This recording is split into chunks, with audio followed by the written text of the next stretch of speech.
आज हम शुरू करने वाले हैं ऑटोनॉमिक नर्वस सिस्टम फार्माकोलॉजी का। ठीक है, तो आज हमारा पहला टॉपिक जो है हमने पढ़ना है वो है रिसेप्टर्स के बारे में। ठीक है, सिंपैथेटिक पैरासिम्पैथेटिक सिस्टम होता क्या है, और जो हमारे पास एसिटाइलकोलिन है, जो हमारे पास रिसेप्टर्स के लिए ये जो निकलता है एसिटाइलकोलिन न्यूरोट्रांसमीटर जो है हमारा, ठीक है, वो हमारे पास कैसे हमारे पास रिलीज होता है, सिंथेसाइज होता है और स्टोर होता है। ठीक है, तो ये आज हमने ये टॉपिक्स कवर करने हैं इसके फार्माकोलॉजी के एएनएस के अंदर। सबसे पहले हमारे पास होता है कि एड्रेनर्जिक और कोलिनर्जिक दो तरह के रिसेप्टर्स होते हैं किसी भी नर्व के एंड के ऊपर। ठीक है, वो हमारे पास क्या होता है, एड्रेनर्जिक रिसेप्टर्स जो होते हैं वो हमारे पास एपिनेफ्रीन या नॉरएपिनेफ्रीन रिलीज होने के बाद आगे जो ट्रांसमिट होता है न्यूरोट्रांसमीटर जो नर्व इंपल्स आगे ट्रांसफर होती है एपिनेफ्रीन या नॉरएपिनेफ्रीन के साथ, वो होता है एड्रेनर्जिक रिसेप्टर्स के साथ। ठीक है, और जो कोलिनर्जिक रिसेप्टर्स होते हैं उनके अंदर हमारे पास रिलीज होता है एसिटाइलकोलिन जो है न्यूरोट्रांसमीटर। ठीक है, अब हमारे पास आगे कवर करने के लिए आ जाता है, ये हमारे पास है एक नर्व। ठीक है, जो पिछली नर्व हो गई, ठीक है, जो आगे यहाँ से हमारे पास नर्व इंपल्स आएगी और इधर से हमारे पास न्यूरोट्रांसमीटर रिलीज होगा और जिसके जरिए नर्व इंपल्स आगे जाएगी। ठीक है, और वो किस तरह के हो सकते हैं, वो हमारे पास एपिनेफ्रीन नॉरएपिनेफ्रीन हो सकते हैं, ठीक है, या हमारे पास एसिटाइलकोलिन हो सकता है। ठीक है, अगर हमारे पास एपिनेफ्रीन नॉरएपिनेफ्रीन की बात करें तो हमारे पास जो आगे रिसेप्टर्स एक्ट करेंगे वो हमारे पास होंगे एड्रेनर्जिक रिसेप्टर्स। और अगर हम बात करते हैं कि आगे जो हमारे पास नर्व इंपल्स आनी है वो कोलिनर्जिक रिसेप्टर्स हैं, तो वहाँ पे हमारे पास न्यूरोट्रांसमीटर क्या एक्ट करेगा, एसिटाइलकोलिन। ठीक हो गया। इसके बाद हमारे पास आ जाते हैं दो तरह के सिस्टम्स होते हैं, सिंपैथेटिक और पैरासिम्पैथेटिक सिस्टम। ठीक है, सिंपैथेटिक सिस्टम को हमारे पास क्या कहते हैं, थोरैको-लंबर आउटफ्लो भी कहते हैं, जो हमारे पास T1 से लेकर लंबर L1 के एंड तक या L2 तक जाता है। ठीक है, और पैरासिम्पैथेटिक, ये सिंपैथेटिक सिस्टम होता है जो हमारे पास फाइट और फ्लाइट रिस्पॉन्स के अंदर एक्टिवेट होता है। ठीक है, और जो पैरासिम्पैथेटिक होता है वो हमारे पास क्या है, इसको हम कहते हैं क्रैनियोसैक्रल आउटफ्लो, जिसमें हमारे पास क्या आ जाता है 5, 7, 9, 10 ये, और साथ हमारे पास S1, S2 और S3 ये हमारे पास इन्वॉल्व होंगे। ठीक है जी, उसके बाद हम बात करते हैं एसिटाइलकोलिन की, यानी कि कोलिनर्जिक रिसेप्टर्स की।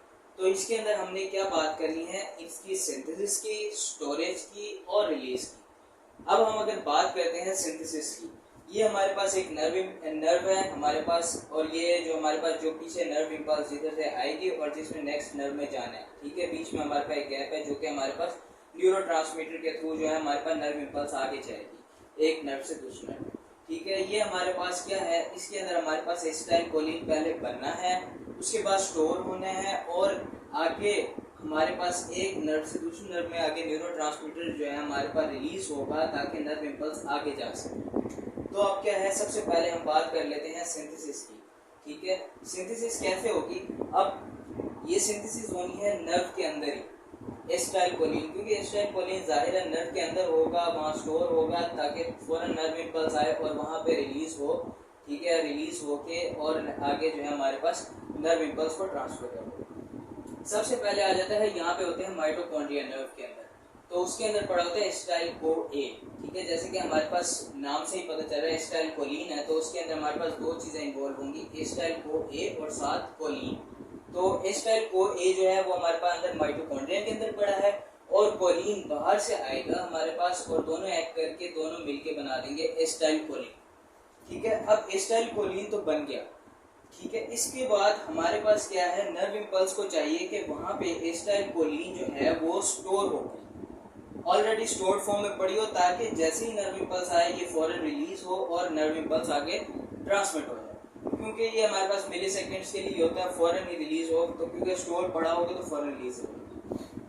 अब बात कर लेते हैं इसकी स्टोरेज की। अब ये क्या होता है, एसिटाइलकोलिन जो है वो वेसिकल्स की फॉर्म में हमारे पास स्टोर हो जाता है।